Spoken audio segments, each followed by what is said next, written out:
മർക്കോസിന്റെ സുവിശേഷം 13-ാം അധ്യായം 28-ാം വാക്യത്തിൽ കർത്താവ് പറയുക, അത്തിമരത്തെ കണ്ട് നിങ്ങൾ പഠിക്കണം. എന്താണ് പഠിക്കാനുള്ള പാഠം? അത് ചേർത്ത് പറയുകയാണ്. അതിൻ്റെ കൊമ്പുകൾ ഇള്ളതായി തളിർക്കുമ്പോൾ വേനൽക്കാലം അടുത്തു വന്നിരിക്കുന്നുവെന്ന് നിങ്ങൾക്ക് അറിയാം. സ്നേഹമുള്ളവരെ, ചില പാഠങ്ങളൊക്കെ കാണിച്ചു കൊടുത്താലും പഠിക്കാത്തവരാ നമ്മൾ. പറഞ്ഞു കൊടുത്താലും ഗ്രഹിക്കില്ല, കണ്ടാലും മനസ്സിലാകില്ല. പിന്നെ എങ്ങനെ നമ്മളിൽ മാറ്റങ്ങളുണ്ടാകും? ക്രിസ്തു പറയുകയാണ്, അത്തിമരത്തിൽ നിന്ന് നിങ്ങൾ പഠിക്കുക. ജീവിതത്തിലെ ചില അനുഭവങ്ങൾ നമുക്ക് പാഠം കൊടുത്താലും പാഠം ലഭിച്ചാലും നമ്മളിലേക്ക് പതിയുന്നില്ല എന്നുള്ളത് ഈ നൂറ്റാണ്ടിൻ്റെ, ഈ കാലത്തിൻ്റെ ഒരു വലിയ പ്രയാസം തന്നെയാണ്. ഇനി എങ്ങനെ നമ്മൾ പഠിക്കും?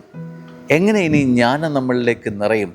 ലക്ഷണങ്ങൾ കാണുമ്പോൾ തന്നെ നമുക്ക് ചുറ്റുമുള്ളവർ ഗ്രഹിക്കുകയും ഇതൊന്നും ഗ്രഹിക്കാതെ നമ്മൾ ഉള്ളിനുള്ളിലിരിക്കുകയും ചെയ്യുക.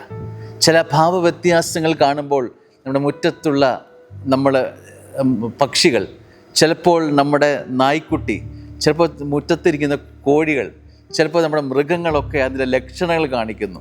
പക്ഷേ ഈ കതകടച്ച അകത്തിരിക്കുന്ന എനിക്ക് ജ്ഞാനമെന്തേ കിട്ടുന്നില്ല?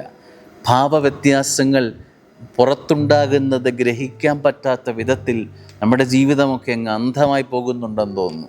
ഭൂമി കുലുക്കങ്ങൾ, പല ജീവിതാനുഭവങ്ങൾക്ക് കുലുക്കങ്ങൾ വരുമ്പോൾ സ്നേഹമുള്ള നമ്മൾ ജീവിതം നശിച്ചു കഴിഞ്ഞിട്ടാണ് തിരിച്ചറിയുക, അന്ന് ആ ശബ്ദം കേട്ടത്, ആ ഇളക്കം അതെനിക്കുള്ള ഓർമ്മപ്പെടുത്തലായിരുന്നു എന്ന്.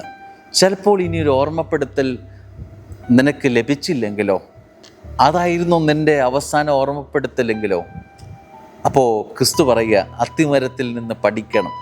ചില ലക്ഷണങ്ങൾ കർത്താവ് കാണിക്കുമ്പോൾ, ചില സൂചനകൾ നിനക്കായി തരുമ്പോൾ, ആ സൂചനകളിൽ നിന്ന് പാഠം പഠിക്കാതിരിക്കുന്നത് വലിയ വില കൊടുക്കേണ്ട അനുഭവങ്ങൾ ജീവിതത്തിന് മുൻപിലുണ്ട്.